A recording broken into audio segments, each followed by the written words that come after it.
Good evening, everyone. I am Harshit Agrawal. Welcome to the ninth live session of mine for the week 9 of the course Structural Dynamics CE07. So, in today's session, we will cover following things. First, we will just review what was covered last week, that is in week 8 of this course. Then, we will see what was taught in week 9, a brief overview just to brush up the content and get everyone on the same level. Followed by recap and overview. There will be a series of two questions, each one different from the other, based on the content covered in week 9 and assignment 9. I'll first explain you the question and then step by step we will solve the question. So make sure you have a pen and a paper besides you so that you can solve along with me. And just like in the past sessions of mine, I will step by step guide you how to code in MATLAB and we will see the results. So if you have access to MATLAB, just keep it open in your laptop or PC, else just write syntax along with me and try to replicate it later on. And if any doubts, can ask me in the next live session. So I hope everyone are clear with the instructions. If you have any doubt, you can raise hand or write your query in the chat box. I will respond as soon as I will see. So let's start. So during the week 8 of the course Structural Dynamics, we talked about time history analysis and response spectrum analysis, in which we learned how a complex building can be converted into a multi-degree of freedom system, and thus how deformation of each floor can be obtained thereafter for a known or a given earthquake ground vibration. Now, here we are talking about two methods, but when to use these two methods, these two above reported method. So time history analysis is used when we know the ground acceleration. In this, we first we find the modal frequency and modal shape. Then, using the decoupling property of modal shape, we then decouple the dynamic equilibrium equation in the matrix form, and the equation thus obtained can be solved easily for deformation using any of the method that has been discussed earlier in the course. Post solving the equations, the total deformation of any floor is then written as the sum of deformation of that floor due to different modes of vibration. Now, one point to remember here is how many modal frequencies we should consider. So now suppose there are large number of vibration modes. So how many modes we need to consider? That is a thing that one needs to remember. So this is decided by the mass participation factor. So when the mass participation is greater than 95%, we stop the number of count of vibration modes that we are considering. So suppose there are 10 modes of vibration, there are 10 degree of freedom, so we will have 10 modes of vibration. Now the first four modes of vibration are giving us the participation factor of first four mode of vibration is coming out to be above 95%. Then we will just consider those four modes only and we will leave the other modes. So this will simplify the solution.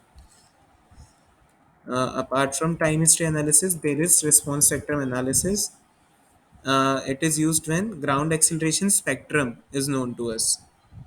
Okay, in this, we first obtain the spectral deformation for the known ground vibration for the given ground vibration. Now, this spectral deformation is a function of both damping and frequency. Okay.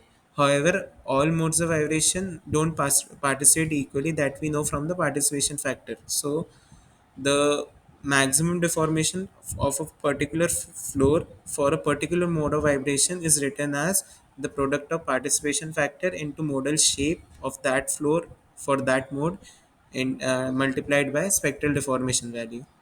Now, all the spectral deformation all the maximum value won't occur at the same time for different vibration mode. Thus, they can't be added directly. Hence, we use square root sum of square technique to add the Qmax values of different modes, and which written in the below equation, it is written as u of j, that j is the floor. So for a particular floor, maximum a deformation is square root of sum of squares of uh, deformation due to different modes. Okay, so these are the two methods. And for response spectrum analysis, we like in the last live session we then saw a numerical for solving a multi-degree of freedom system for El Centro's earthquake ground motion using response spectrum analysis from scratch. So to solve a multi-degree of freedom system for a given earthquake vibration, what are the steps that one needs to remember? First step is to form the spectral deformation profile. For this, you can use any of the numerical methods that has been discussed earlier in the week in the course. We used Newmark's beta method for this. In this, we need to create two loops. First loop will be for time period, and for each time period, we need to define a time interval, and in that time interval, we get the values of deformation, velocity, and acceleration, and then we get the maximum deformation, maximum velocity, and maximum acceleration. So, for a particular time period, we get the maximum values, and for different time periods, we get the maximum values. And once we obtain the maximum value, we can plot the spectral response curve. After spectral deformation profile, we obtain the mass and the stiffness matrix for the given multi-degree of freedom system, and using the eigenfunction of MATLAB, we get the eigenvalue and eigenvector. Now we know the periods of vibration. So based on the known period of vibration that we can get from the eigenvector that we obtain from spectral deformation curve, uh, we get the spectral deformation value for a respective period of vibration. And then we use the step 3 equation that we saw to calculate, then we first calculate the participation factor for each mode of vibration, and then we cross check whether the calculation is right or not by adding all the participation factor, and it should yield a value of 1.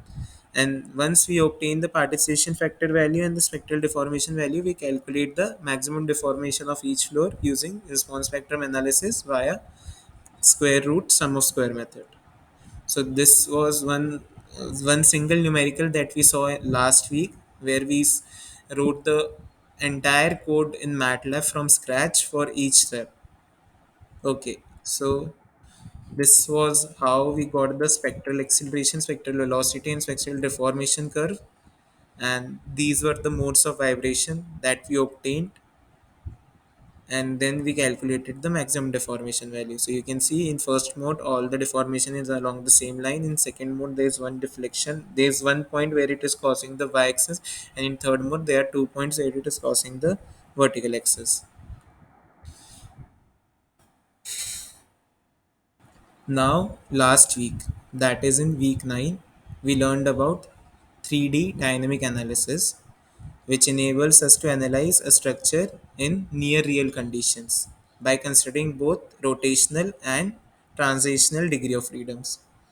Apart from this, we also learned about elastic design response spectrum, which is useful for application of structural dynamics knowledge to earthquake engineering, especially while designing new structure or for seismic safety regulations of existing structure.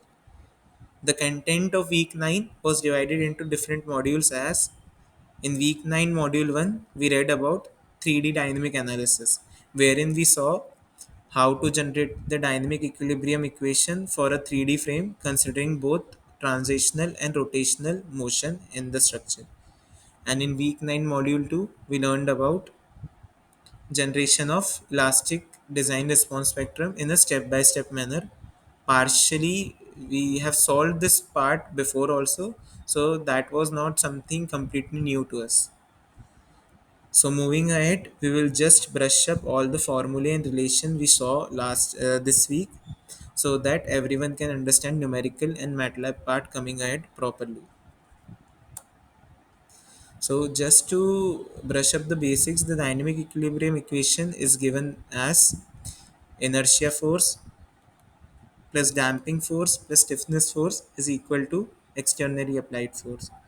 Assuming that the frame is rigid and deflection can happen only in horizontal direction and the mass of supporting columns is negligible, the actual frame structure can be transformed into an analytical model as shown in the figure. Now, this is something that we have been reading since week 1 of this course. So, till week 6, all the discussion were for single degree of freedom system, how to solve the single degree of freedom system, and some numerical methods and all. But in reality, a structure is a complex system.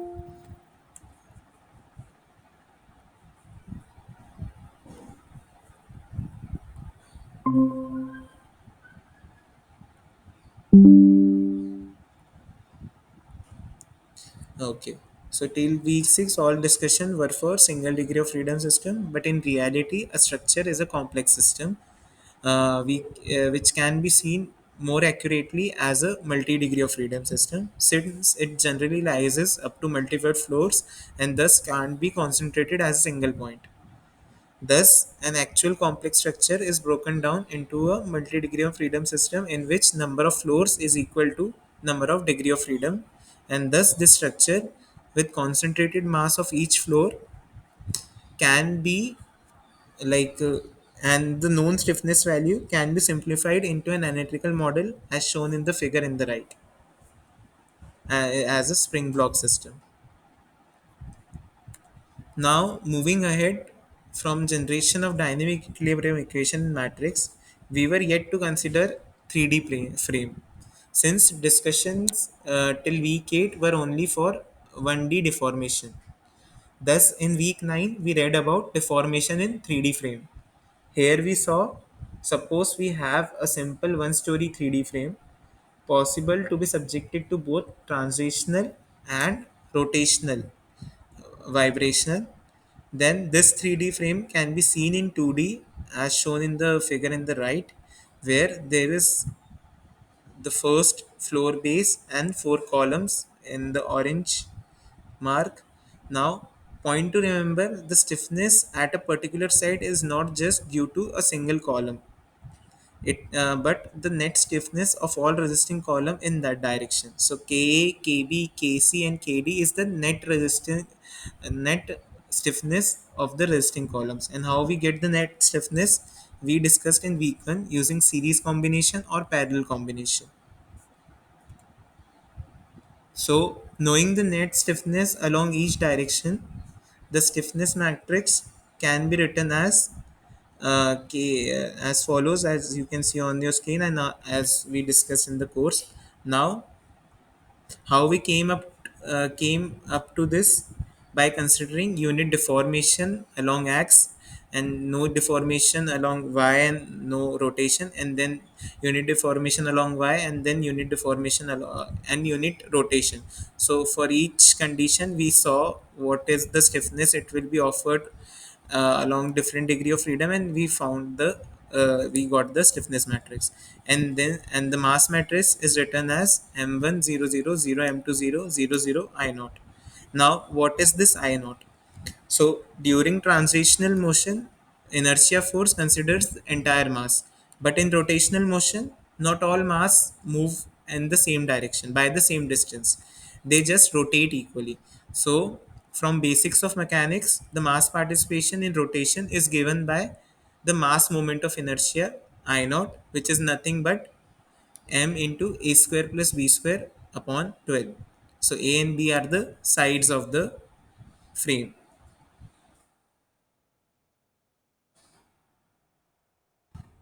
Now, there can be two cases: structure is symmetric or structure is unsymmetric. So, when a first case is a symmetric system. So, when it is set symmetric, when the center of mass and the center of stiffness lie at the same point and the structure is symmetric about both x-axis and y-axis, there is no eccentricity and no torsion. So when these three conditions will prevail, decoupling won't be required. Why? Because the mass and the stiffness matrix will be of the form which you can see on the screen. So it will be M11 0 0 0 M22 0 and 0 0 M33, and the stiffness matrix will be also of the same kind. How it is coming to be the same kind?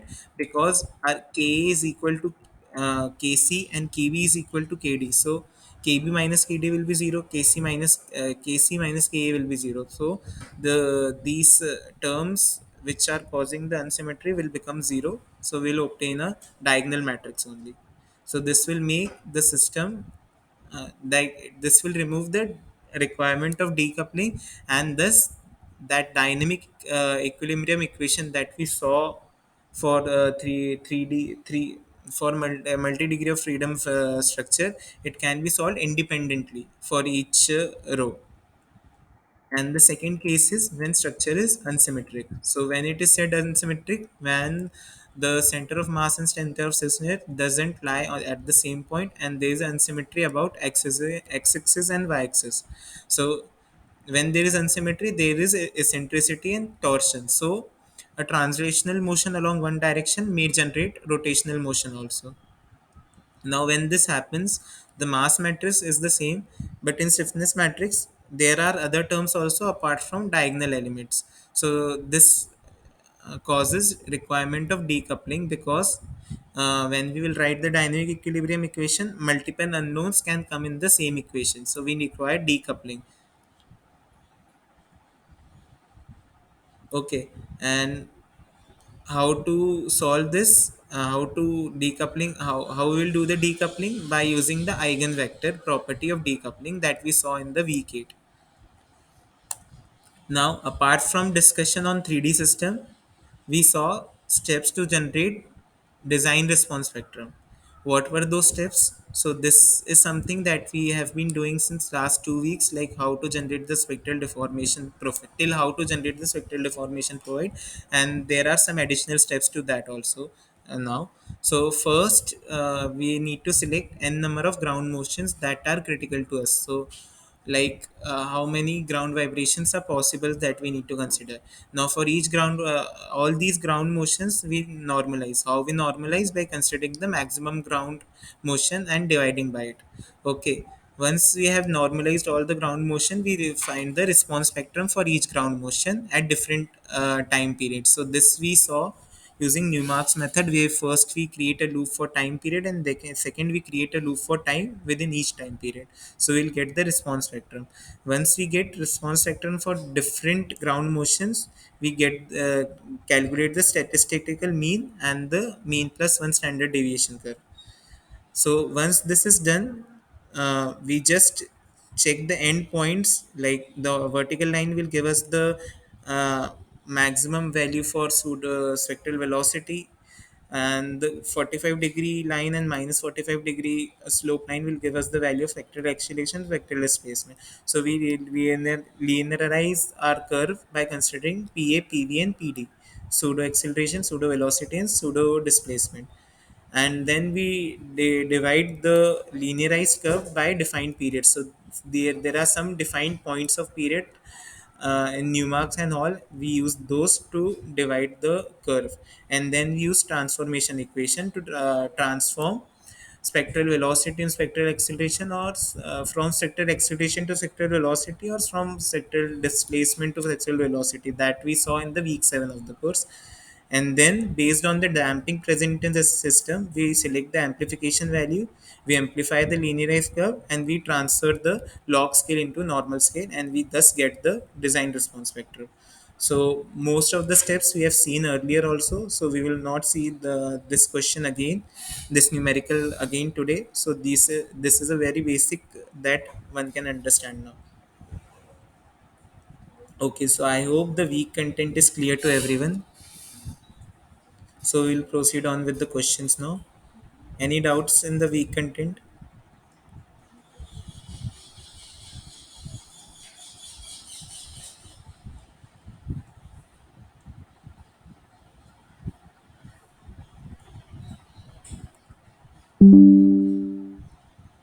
Okay, so let's see the questions now.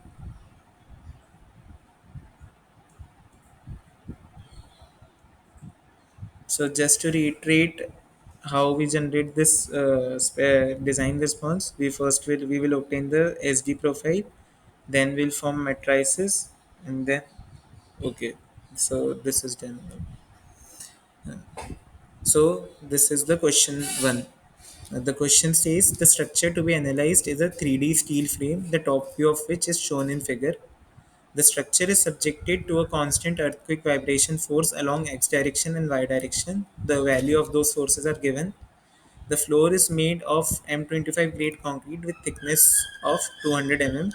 Assume the width and the depth of the columns be 40 centimeter and 15 centimeter respectively, and they are 50 centimeter high, and the weight of the column be neglected.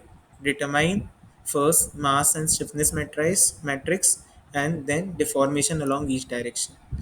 So I will give you a couple of minutes to think about the question and how we should proceed for this, and then we'll discuss.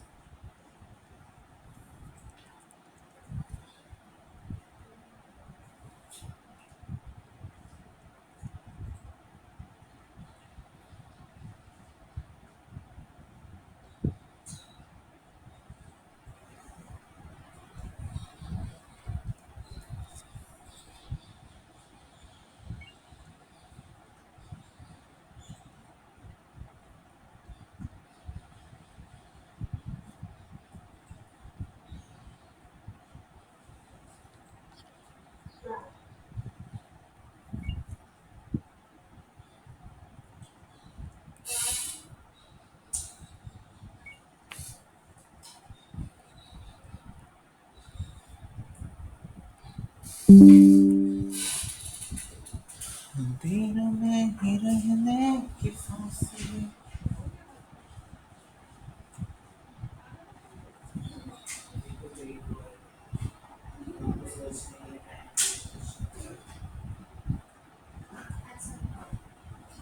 बड़ा दुख जाता है आगे नीचे तक कैसे लोग इसलिए तेरे सामने ही बोलता हूँ तो दूसरा उसमें मेरे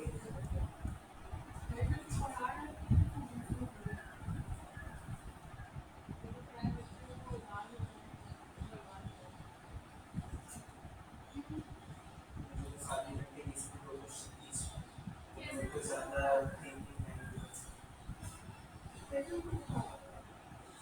एनपीटीईएल को जितने कोर्सेज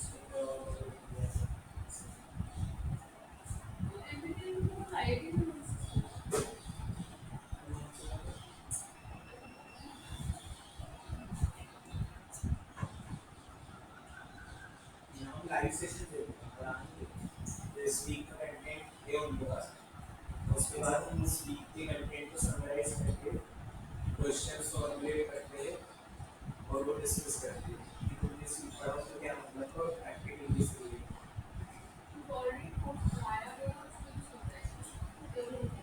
फिर वो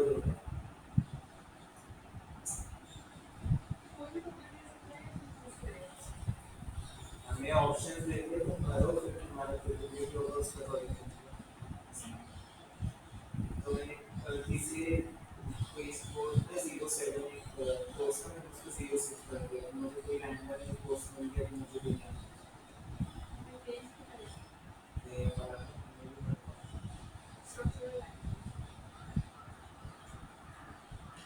हमारा तो सीरीज है का कोर्स वो इंग्लिश सर्कल है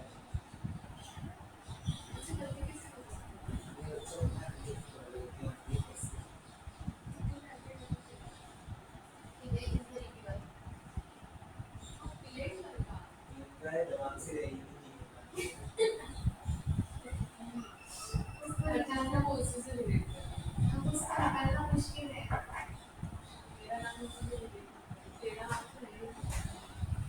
कुछ करेंगे फर्क आपको करना होगा तो सब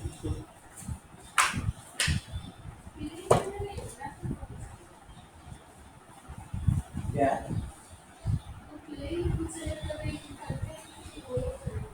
तेरे में कुछ है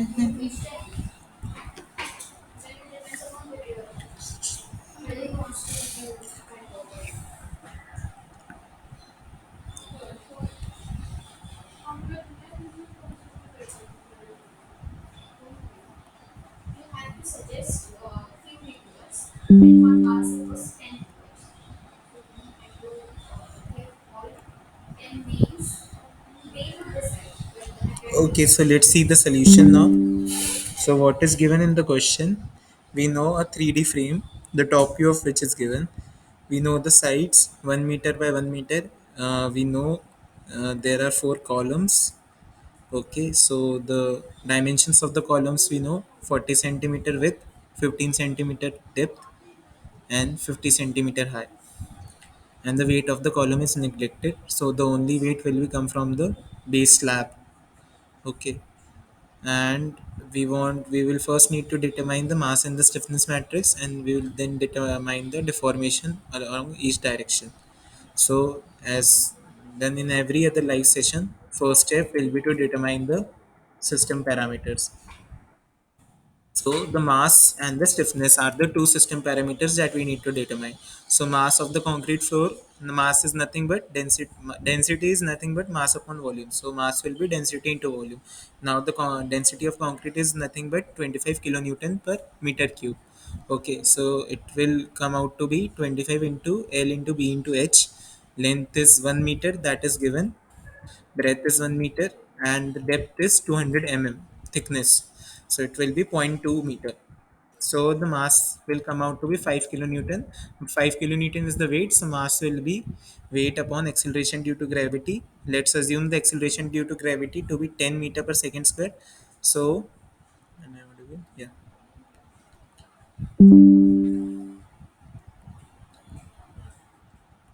so the mass will come out to be 500 kg.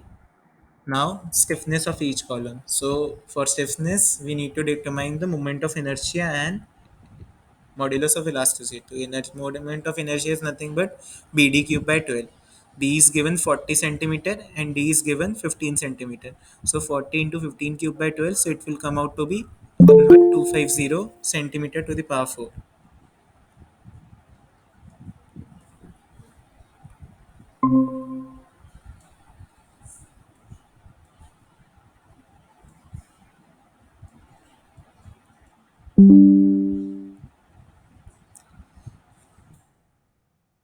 Okay, so moment of inertia is 11250 centimeter to the power 4, and for steel we know modulus elasticity is 200 GPa. So he is converting gigapascal into megapascal. It will come out to be 2 into 10 to the power 5 megapascal or Newton per millimeter square.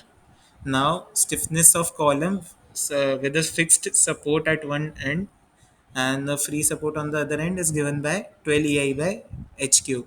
So 12 into 2 into 10 to the power 5, converting I in centimeter to the power 4 into millimeter to the power 4, and h is 550 centimeter, so it is converted into millimeters, so 500 to the power 3.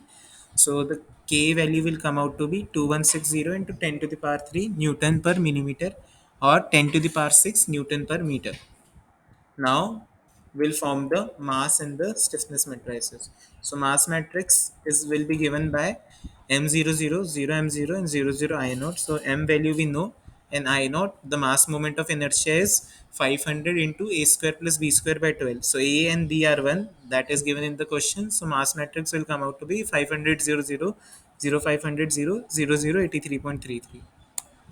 Now the stiffness matters. So we know the sides 1 meter and 1 meter, and k, kb, kc, and kd. These were the notations that we gave in the generalized equation. So stiffness matrix is given by the following matrix. So substituting the value of k, kb, kc, and kd, all are equal. So kb plus kd will become 2k, and kb minus kd will be 0. So it will be a diagonal matrix. Since all the stiffness values are equal, so it is a symmetric system. So we know for symmetric system the stiffness matrix is a diagonal matrix. So it will come out to be 4320 into 10 to the power 6 newton per meter, 0 into 10 to the power 6 newton per meter, 0 into 10 to the power 6 newton per meter. So this is how we obtain the mass matrix and the stiffness matrix. This was the first part of the question, to obtain mass matrix and stiffness matrix. Now, the second thing is to determine the deformation. For determining the deformation, first we need to write the dynamic equilibrium equation.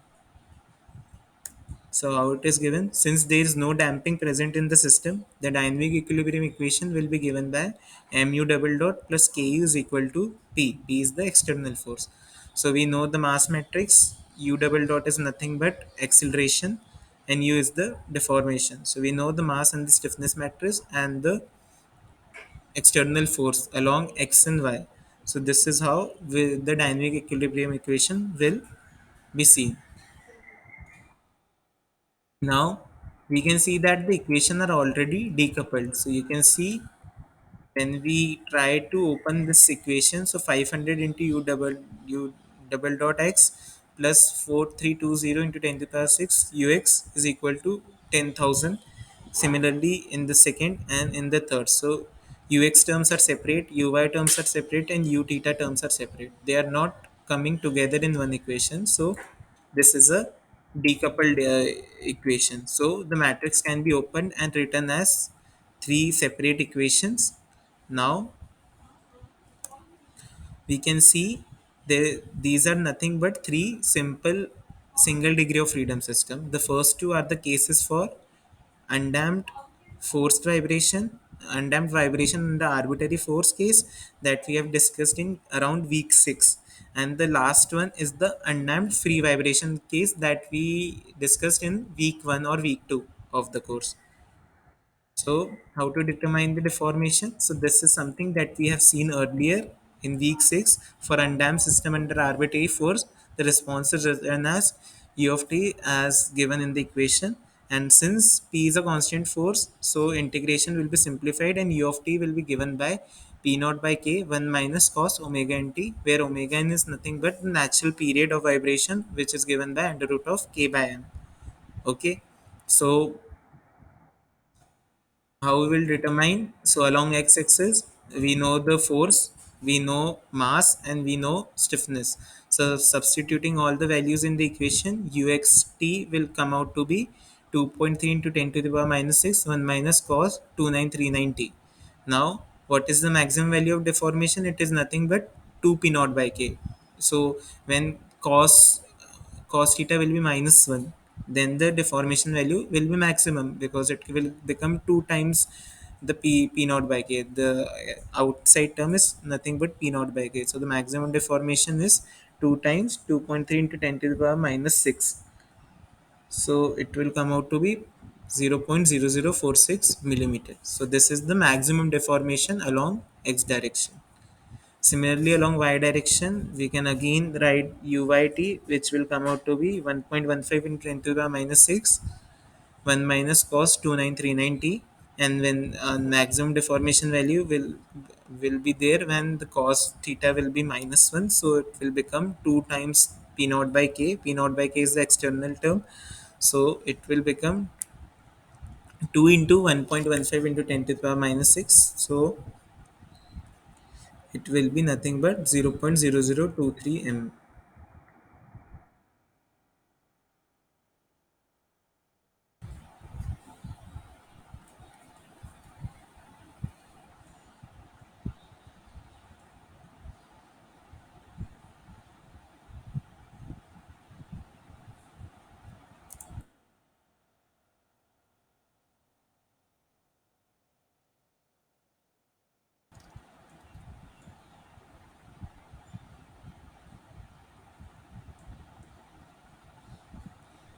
Okay, so this is how we determine the maximum deformation value for along x and y. Now, for undamped system under free vibration, so along theta direction, if suppose there is initially some vibration induced to the system, so how it will be? The response will be u of t is nothing but u naught cos omega n t plus u dot naught upon omega n sin omega n t. So for given system, assuming that unit angular deformation and unit angular velocity was given initially, this is not given in the question, but let's assume that it is there initially. Some unit angular deformation and velocity was given. So u theta t will become 1 cos omega t plus 1 upon omega n sin omega n t. So maximum deformation will be nothing but under root of a square plus b square. A is the term with cos theta and b is the term with sin theta. So you can see the maximum angular deformation will come out to be 1 radian approximately. So this is how we solve 3D frame which are symmetric. We first write the matrix equation, then since it is decoupled already, it will just become a single degree of freedom system, and then you need to use what all methods we have discussed earlier in the single degree of freedom system to calculate the deformation values. So these all things we have covered earlier in earlier weeks, so we just need to apply them now. So I hope everyone are clear with this question. Any doubts in this question?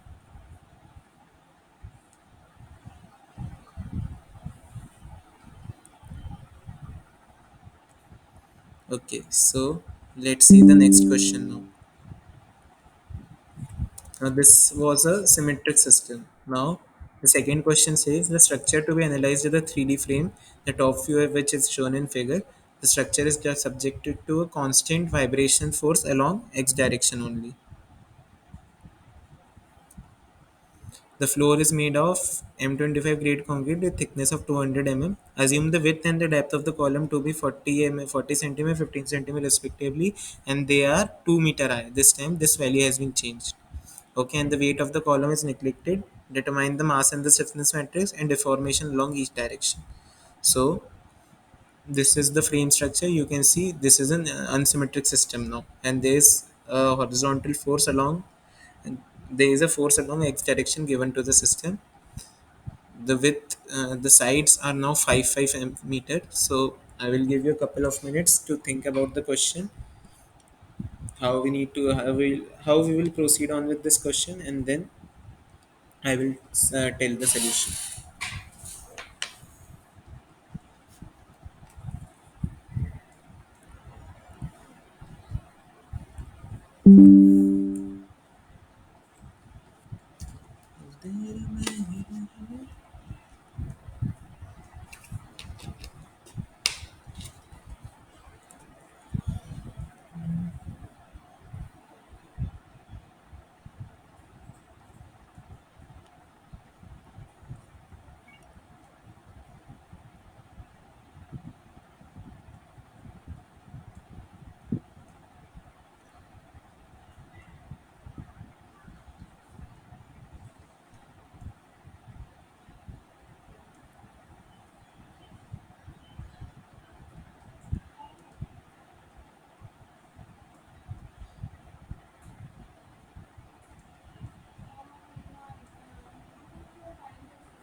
बस 15 minute और.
हाँ बोलो.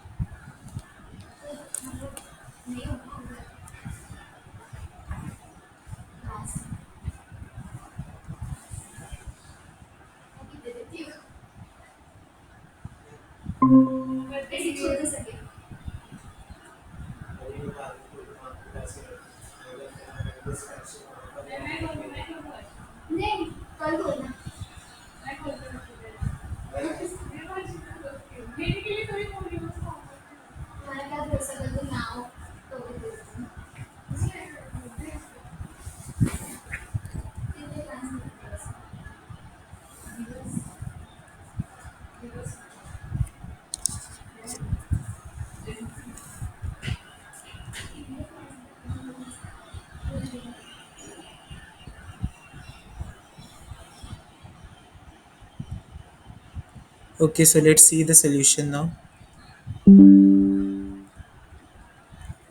So what has been given in this question? Again, the same 3D steel frame is given.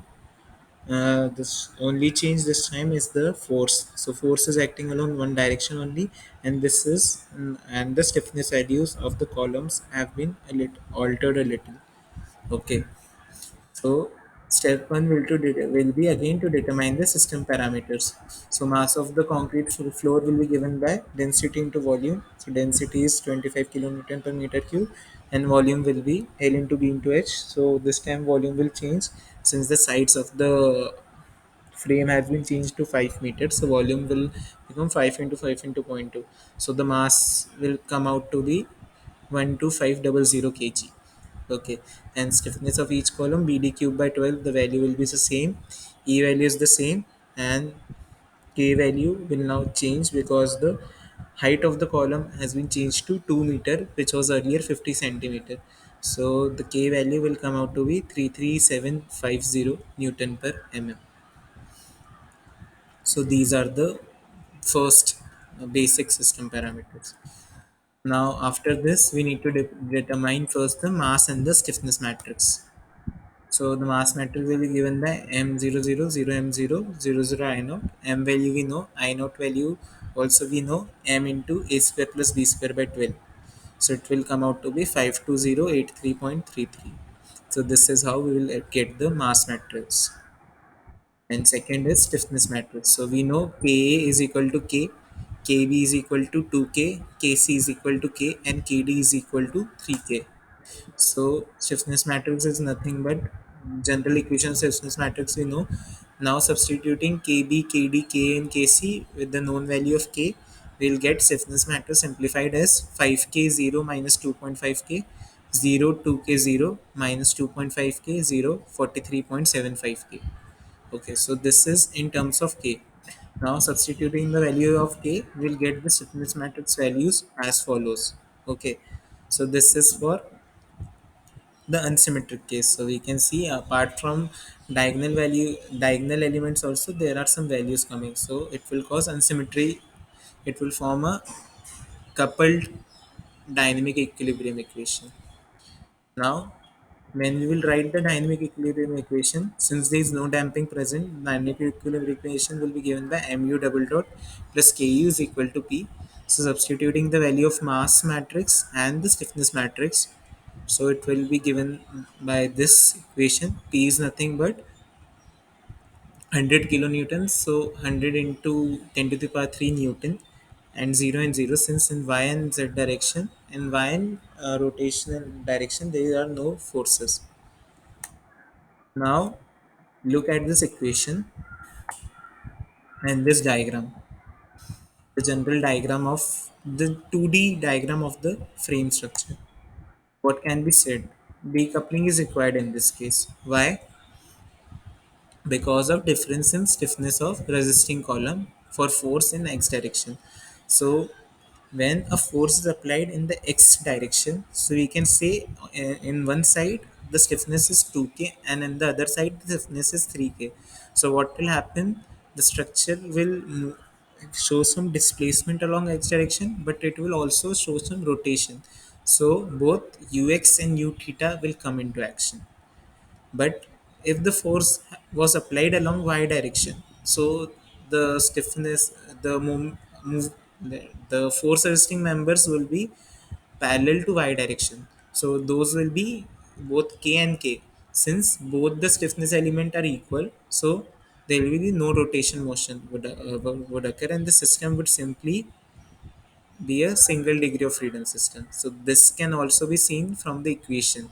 So you can see the first and the third row are coupled, but the second row, that is for displacement along y direction, it is purely having y parameters. So it is a single degree of freedom system.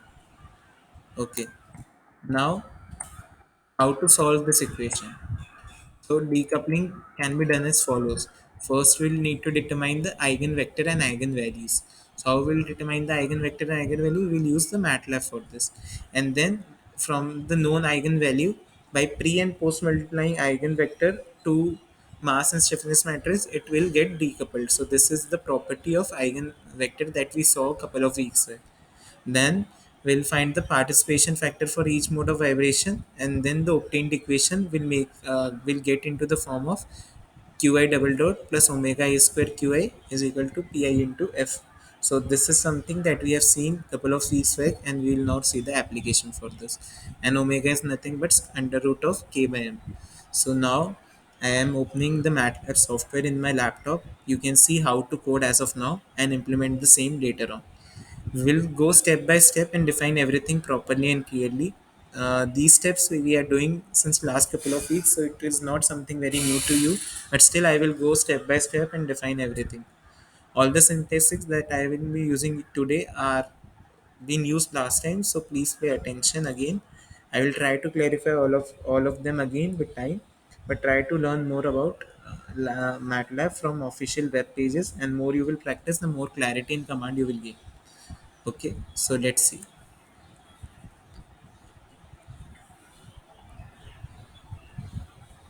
So I'll first clear the screen.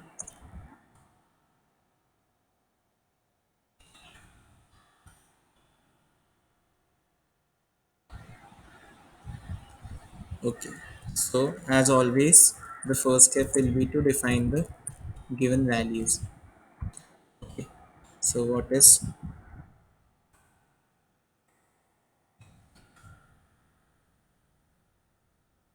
step 1?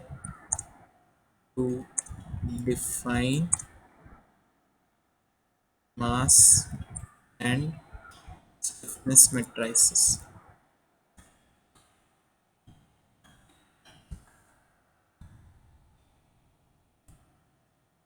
So m value is given to us. M is nothing but 12500. 12500. I naught, the mass moment of inertia, it came out to be 52083.33. Stiffness of one column was 33750 Newton per mm. We need to write in Newton per meter. So 33750 into 10 to the power 3. Okay, so this is in Newton per meter. The sides of the frame are 5 mm, 5 mm. So A is equal to 5 mm, B is equal to 5 mm. So these are the first system parameters. Now mass matrix is nothing but m0 0 0 m0 and 0 0 I naught. So how to define a matrix? Using a square bracket, and then using semicolon we change the rows. Okay, so in first row we have three inputs, m comma 0 comma 0 also we can write, or n space 0 space 0. So this will cover the first row, so put a semicolon now. Then 0 m0, so this will cover the second row, and third row will be 0 0 I naught. This is the mass matrix. So you can see the value that we got manually and the value that we are getting from MATLAB. Okay, we have done the calculation manually, so it is the same. Now, stiffness matrix. So, what was the stiffness generalized from a stiffness matrix? This is the thing. 5k 0 minus 2.5k.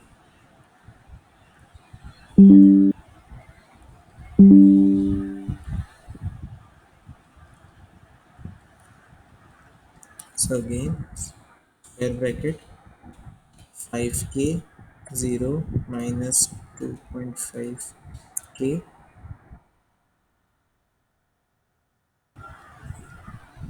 No. Okay, so we can write.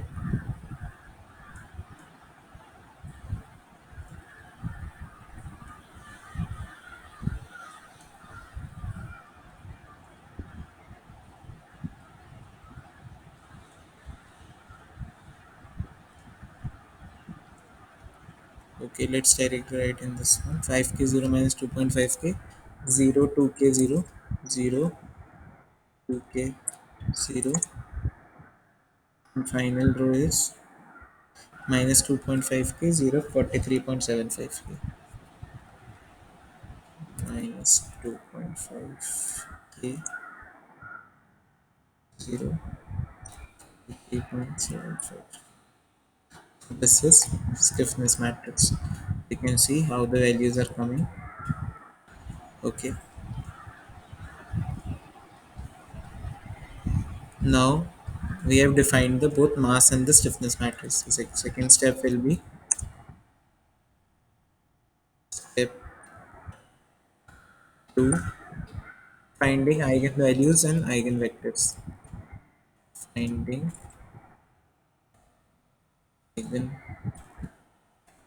eigenvalues and eigenvalues B and eigenvectors.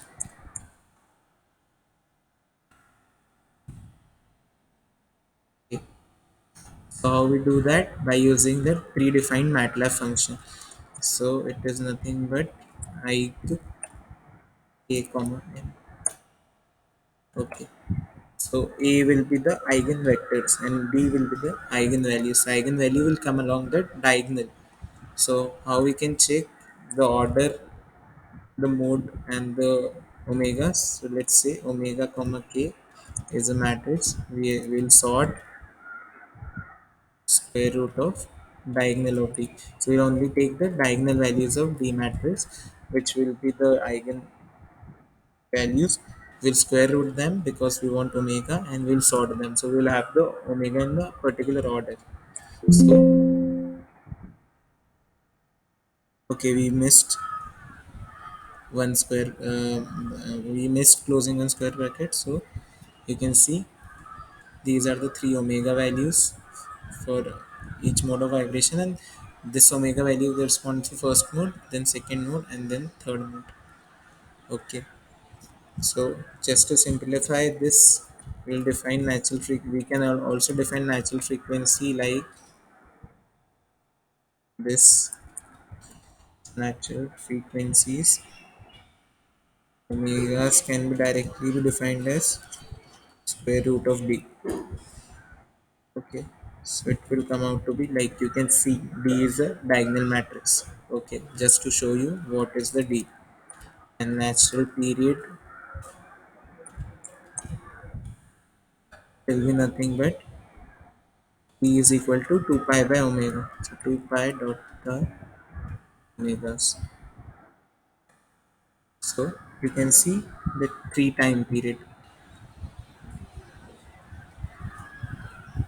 Now step 3 is to find the phi matrix.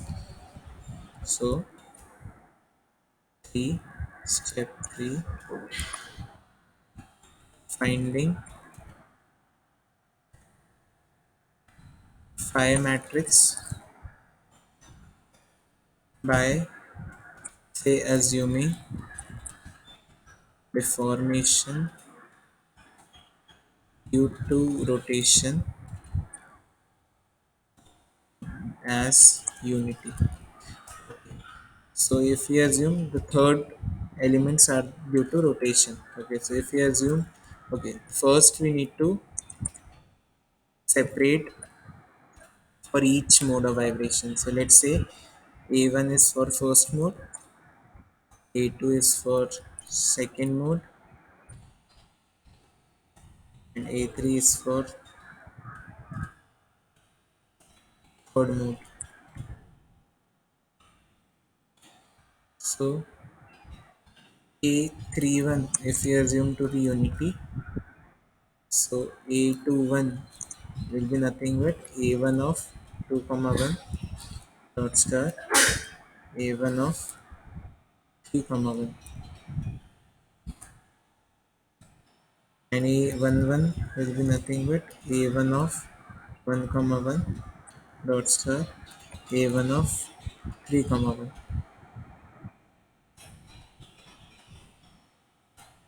Okay, so this completes the first mode of vibration. Similarly, A32, if you assume 1, so A22 will be given by A2 of 2 comma 1 divided by A2 of 1 comma 1,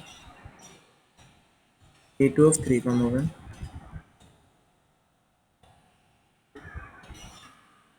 and A12 will be given by A2 of 1 comma 1 dot divide A2 of 3 comma 1.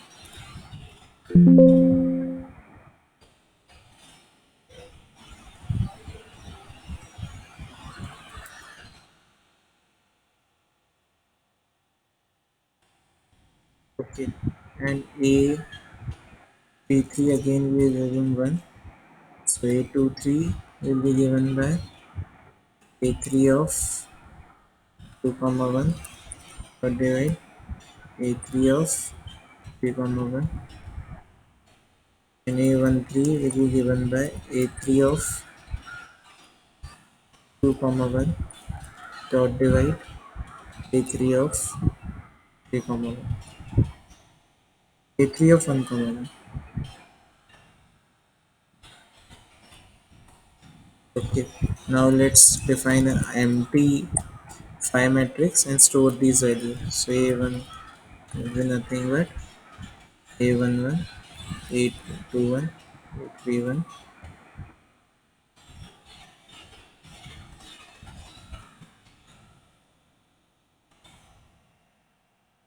A12, A22, A32, and A13,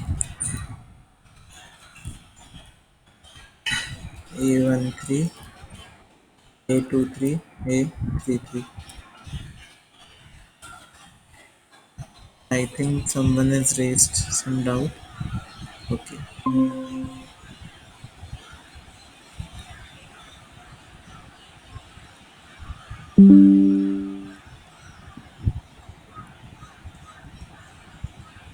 Okay, so we can see how A is coming up.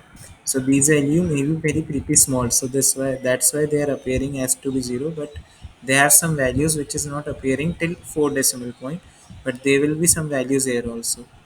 Okay, so we'll see in the result how it comes.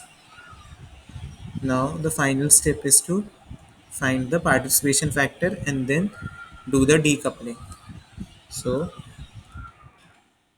4, step 4, calculating participation factor for each mode of vibration.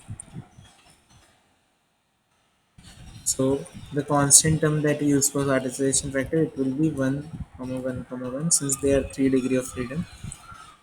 So P1 will be nothing but A1 transpose into mass into constant matrix divided by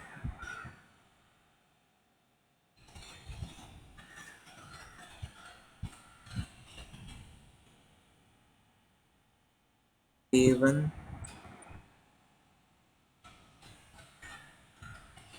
transpose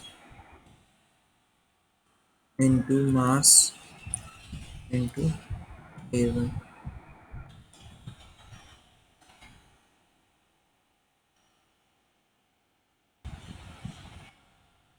So this is B1. P2 will be just changing these values to 2,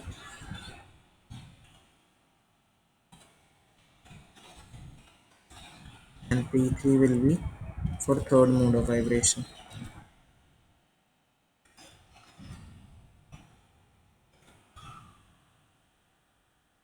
So how to check whether they are correct or not? P1 plus P2. The sum of participation factors should be equal to 1. So it is coming out to be 1. So it is correct. Now how to deconvolute mass and stiffness matrix? So MDC is nothing but post pre and post multiply by eigenvector. So A dash A transpose M A. So this will deconvolute mass matrix, and this will deconvolute A dash M A. So this will deconvolute stiffness matrix. So you can see the values. It is very small and it is coming out to be 0 in the workspace. You can see. When you will solve, you can also view the values. And then omega will be nothing but s square root of k by m. So kdc dot star mdc. Okay. So you can see omega dc will give a very small values. Okay. Now,